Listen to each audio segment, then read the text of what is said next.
Ladies and gentlemen, the Vice President of the United States, J.D. Vance. Well, thank you. What I call the Trump doctrine is quite simple. Number one, you articulate a clear American interest, and that's, in this case, that Iran can't have a nuclear weapon.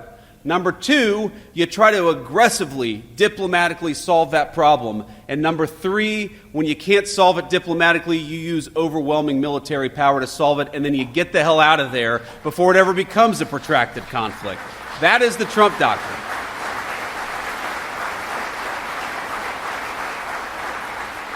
And to the Americans who are worried about this becoming a protracted conflict, I think the president solved that very quickly. Not only did we destroy the Iranian nuclear program, we did it with 0 American casualties, and that's what happens when you've got strong American leadership.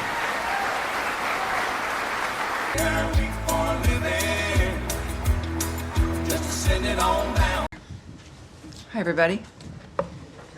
Thank you for coming. Appreciate you being here. With any ceasefire dynamic, it's fragile. And in the meantime, of course, things did come together, and there has been quiet in that region. He did make clear his feelings about that. But as I mentioned in the opening, that he said, just a couple of hours ago, both Israel and Iran wanted to stop the war equally. It was my great honor to destroy all nuclear facilities and capability and then stop the war. So obviously, the president has believed from the beginning that diplomacy can stop wars, that it is the thing that we should rely on. He leaned into that, and it's continuing to work. This is a dynamic now that is in play and is, I think, steady, as he has, I believe, also recognized based on his comments. To purchase oil from Iran. How did this come together? Was this part of the Israel-Iran ceasefire deal? Will sanctions that have been imposed be lifted? Will there be waivers? How does that look? Those are all very good questions. Yes, and it's obviously a very fast-moving, we've used the word fluid here many times, a very fast-moving environment. The president has signaled what he expects, what he is looking forward to.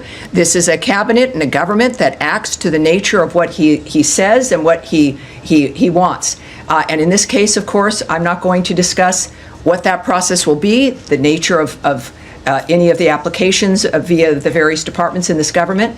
But clearly, we are focused on making sure that guiding hand of President Trump prevails and moves this government forward. So we will have to wait and see when it comes to what that ends up looking like. He said to the Israelis. Does he believe that the Israelis complied with this? Is he happy with how it turned out? But I think when we clearly look at the nature of how the day has transpired, there was some activity back and forth, and that has stopped, and the ceasefire has taken effect, and the president is pleased. So I think we can take that as an indicator of his feeling about it at this point. Sure. I mean, do you think that's consistent with the call for a ceasefire in terms of the Israeli statements on this? Well, I think the statements that we've looked at, that we care about, are the fact that both, certainly Israel has agreed to the ceasefire. And we believe there's a statement from Iran that has done so as well. So those are the statements that we care about. Does this administration envision a broader rapprochement with Tehran?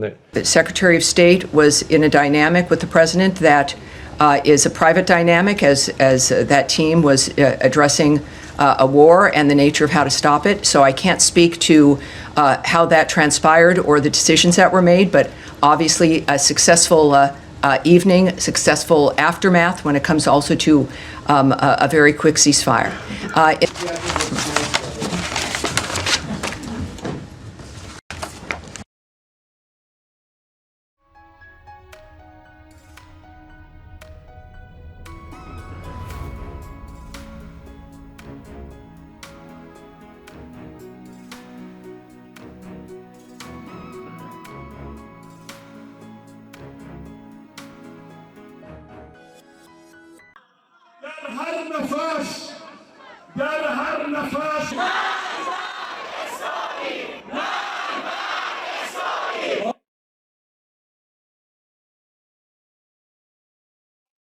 ما ایرانی ها تاریخ با شکوهی داریم. در برابر ستمگران سر فرود نمیاریم و تا آخرین نفس در برابرشون میستیم.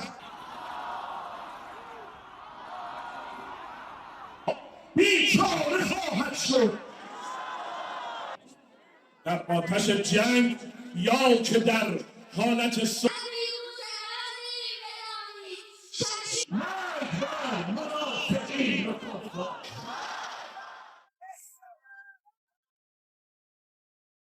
آتش بس تحمیلی رو نمیپذیریم، صلح تحمیلی رو نمیپذیریم. این آتش بس باعث قوی تر شدن دشمن میشه. به هیچ وجه با آتش بس موافق نیستیم.